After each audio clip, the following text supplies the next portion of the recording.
নমস্কার, আমি দেবপ্রসাদ গাইন চলে এলাম প্রত্যেক দিনের মতো সিএএ নিয়ে আলোচনা করার জন্য। তো আজকের আলোচনা সিএএ কেন আমাদের করতে হবে। দেখুন, আমরা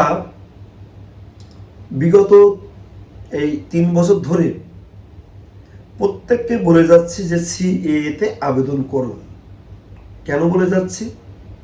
আমাদের স্বার্থে নয়, আমাদের উদ্বাস্তু সকল মানুষের স্বার্থে, উদ্বাস্তু সকল মানুষের স্বার্থে। কি এই স্বার্থ? আমরা যখন পূর্ববঙ্গ ছেড়ে এই মহান ভারতবর্ষে চলে এলাম, আসার পরে আমাদের কিন্তু বিভিন্ন ধরনের অসুবিধায় পড়তে হয়। এই অসুবিধাগুলো বারংবার পড়তে হয়, তার কারণ আমরা ভিনদেশী মানুষ। তাই অনেক সময় দেখা যায় বনগাঁ স্টেশনে আপনি কাউকে এগিয়ে দিতে গেছেন, আপনার কোনো রিলেটিভ এসছে, অথচ আপনার কাছে ভোটার কার্ড আছে, আধার কার্ড আছে, রেশন কার্ড আছে, প্যান কার্ড আছে, ব্যাংকের বই আছে, জমির দলিল আছে, আপনি হয়তো চাকরি বাকরিও করেন, সরকারি চাকরি, তারপরেও কিন্তু দেখবেন জিআরপিতে আপনাকে আটকে ফেলে। এই যাকে দিতে আসছিল উনি কে? উনি আমার কাকা। তুমি এখানে, তোমার বাড়ি কোথায়? আমি অমুক জায়গায় থাকি, অমুক জায়গায় আমার বাড়ি, অমুক জায়গায় ঘর করেছি।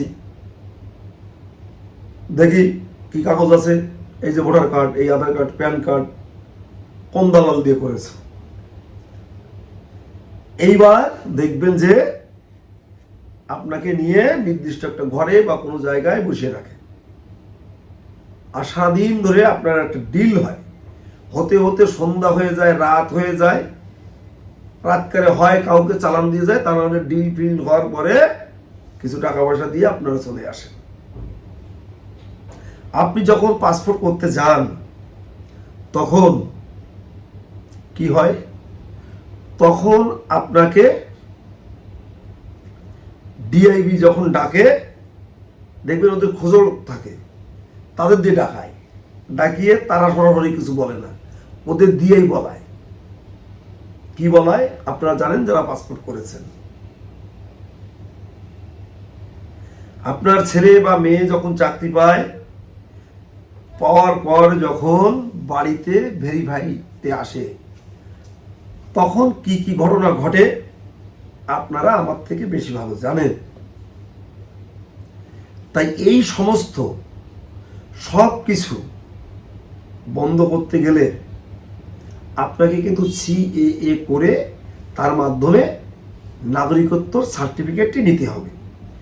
এইটা যদি আপনি নিতে পারেন তাহলে দেখবেন কোনো দালাল আপনার কাছ থেকে একটা পয়সা নিতে পারবে না, একটা পয়সাও নিতে পারবে না। তাই আমরা বারবার বলি যে আপনারা সিএএতে আবেদন করবেন। আবেদন করে এই মহান ভারতবর্ষের একজন সুস্থ সুন্দর নাগরিকের মর্যাদা আপনারা অবশ্যই পাবেন।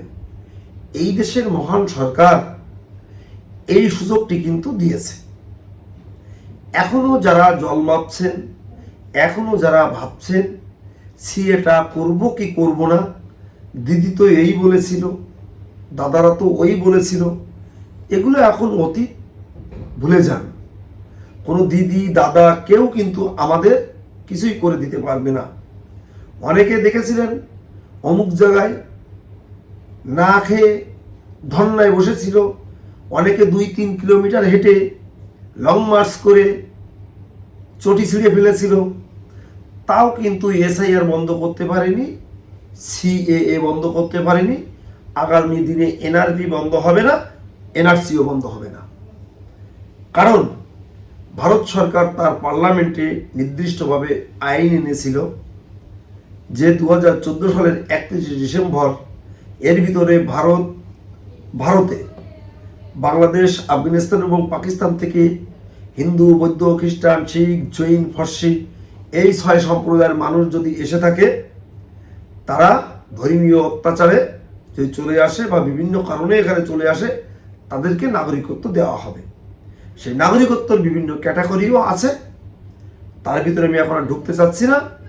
তবে এই নাগরিকত্ব করতে গেলে আমাদের কি কি লাগতে পারে, আপনি 2014 সালের ভিতরে ঢুকেছেন, তার একটি Aadhaar card, voter card, ration card, PAN card, ব্যাংকের বই, জমির দলিল ইত্যাদি ইত্যাদি যে কোনো একটা কাগজ হলে আপনি কিন্তু সিএতে আবেদন করতে পারবেন।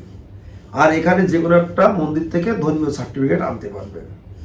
আর কি করতে পারবেন, আর কোর্ট থেকে 3টে কোর্ট নটারি করবেন। যদি নামের বানান ভুল থাকে, যদি মিডিল নাম যদি না থাকে, বা তার যদি ডিস্টার্ব থাকে, যদি আপনার ডেট অফ বার্থ ভুল থাকে, আপনি একটি ফার্স্ট ক্লাস ম্যাজিস্ট্রেট করে নেবেন। তাহলে কি হবে, তাহলে আপনি সিএতে আবেদন করতে পারবেন। আর বাংলাদেশ থেকে আপনাকে কি করতে হবে, বাংলাদেশ থেকে আপনাকে আনতে হবে হয় আপনার নিজের নামে, তাহলে বাবা, তাহলে ঠাকুরদাদা, তাহলে পদদাদা, তাহলে মা, মায়ের মা, মায়ের বাবা। এদের কি কাগজ লাগবে, এদের কাগজ লাগবে তাদের জন্ম সার্টিফিকেট, তা না হলে তাদের ভোটার কার্ড, তা হলে তাদের স্কুল সার্টিফিকেট, তা হলে তাদের জমির দলিল, তা না হলেও জমির পর্চা ইত্যাদি ইত্যাদি হতে পারে। এখন আপনাদের কাছে করজোড়ে অনুরোধ, যেখানে সিএতে আবেদন করতে পারে না, জানে না, তাদের কাছে গিয়ে আপনারা কিন্তু করবেন না। অনেকে দেখবেন এখন মাতব্বরের অভাব নেই, তারা সিএ করে দেবে, এমন ভুলভালভাবে আপনাদের আবেদন করে ছেড়ে দেবে। হ্যারিং সেন্টারে 3 মাস 4 মাস পরে যাবেন, গিয়ে দেখবেন হাত মোছলাবেন, হায় হায় হায় কি করলাম কি করলাম, এ তো সবই ভুল করে ছেড়ে দিয়েছে। সিএতে আবেদন করাটা কিন্তু অত সহজ ব্যাপার নয়, অনেক কষ্টকর ব্যাপার, অনেক কঠিন ব্যাপার, অনেক কঠিন প্রসেস। এটা কিন্তু আমি আপনাদের বললাম, আপনারা মাথায় রাখবেন। আজকে ভিডিওতে বলবো না, আগামী দিন তাহলে তার পরের দিন ভিডিওতে কিছু তথ্য তুলে ধরব। সিএএ বিশেষজ্ঞ নামে একজন বাজারে নিজের নামকে খুব চাউর করে বেরিয়েছে।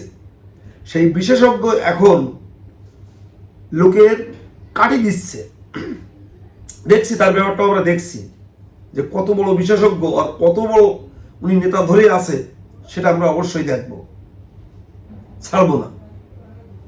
ওই বিশেষজ্ঞরা আমরা দেখে ছাড়বো, আপনাদের সামনে বলছি। যদি কেউ ভালো জামা কাপড় পরে যায় তার বাড়িতে, সিএ বিশেষজ্ঞর বাড়িতে, তারে একটা ভালো চেয়ারে বসতে দেয়।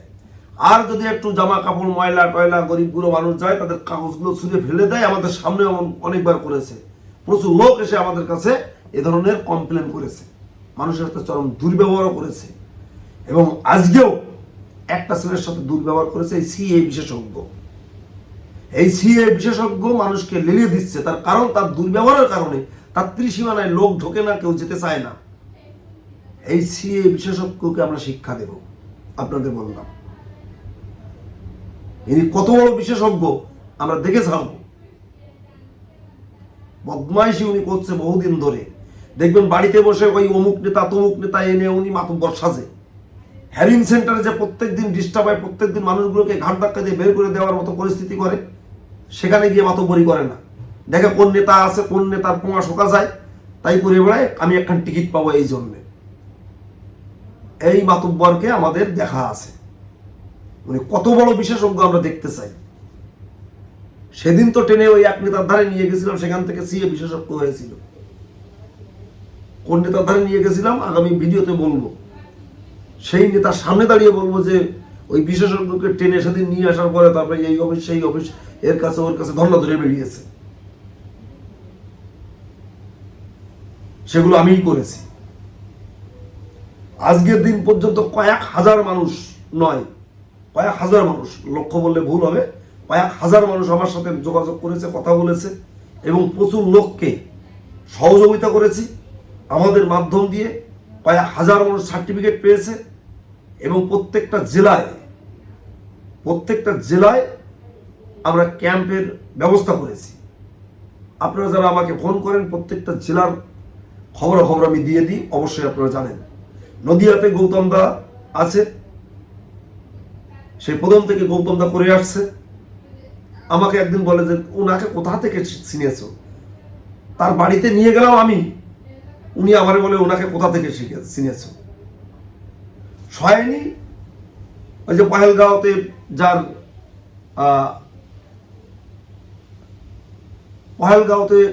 যার স্বামী মারা গেল বিতান অধিকারী, ওই মেয়েটাকেও আমি নিয়ে এসেছিলাম। উনি ফলাও করে বলে যে উনি নাকি ওকে নিয়ে এসে অনেক কিছু করে দিয়েছে। আমেরিকায় যেতে গিয়ে একটা মেয়ে আটকা পড়েছে, একটা না অনেকগুলো, তাদের বাংলাদেশি অমুক তমুক বলে আটকিয়েছিল, তাদেরও আমি নিজে নিয়ে করেছি। উনি লোকের সাথে এমন এমন দুর্ব্যবহার করেছে, মাস্টারমশাইয়ের সাথে দুর্ব্যবহার করেছে, হেডমাস্টারের সাথে দুর্ব্যবহার করেছে, ডাক্তারবাবুদের সাথে দুর্ব্যবহার করেছে, তাদেরও সার্টিফিকেট আমি নিজেই থেকে করে দিয়েছি। তাই এই সিএ বিশেষজ্ঞ এখন তার একটু ভাটা চলছে, তার কারণ তার দুর্ব্যবহারে মানুষ তার মুখ দেখতে চায় না, তার একটু ভাটা পড়েছে, তার ধারে কেউ যেতে চায় না, তাকে কেউ পছন্দ করে না। তাই এই সিএ বিশেষজ্ঞ বাদরামি শুরু করেছে কিছু হন্দর বন্দর লেলিয়ে দিয়ে। যাই হোক বন্ধুরা, তোমরা সবাই ভালো থেকো, সুস্থ থেকো, সুন্দর থেকো। শুধু পশ্চিমবঙ্গে নয়, পশ্চিমবঙ্গের বাইরেও যে কোনো রাজ্যে যদি আপনারা কেউ সিএতে আবেদন করতে চান আমাদের সাথে যোগাযোগ করবেন। কোন রাজ্যের কোথায় অ্যাপ্লিকেশন হচ্ছে আমরা আপনাদের সহযোগিতা করব, বলে দেব। এবং এই পশ্চিমবঙ্গের যে কোনো জায়গায় আপনারা যে কোনো জেলাতে থাকেন, কোন জেলাতে কোথায় সিএর আবেদন হচ্ছে টোটালটাই আমি আপনাদের বলে দেব। আপনারা আমাদের সাথে যোগাযোগ করবেন। আমার ফোন নাম্বার 9804682324। সবাইকে নমস্কার।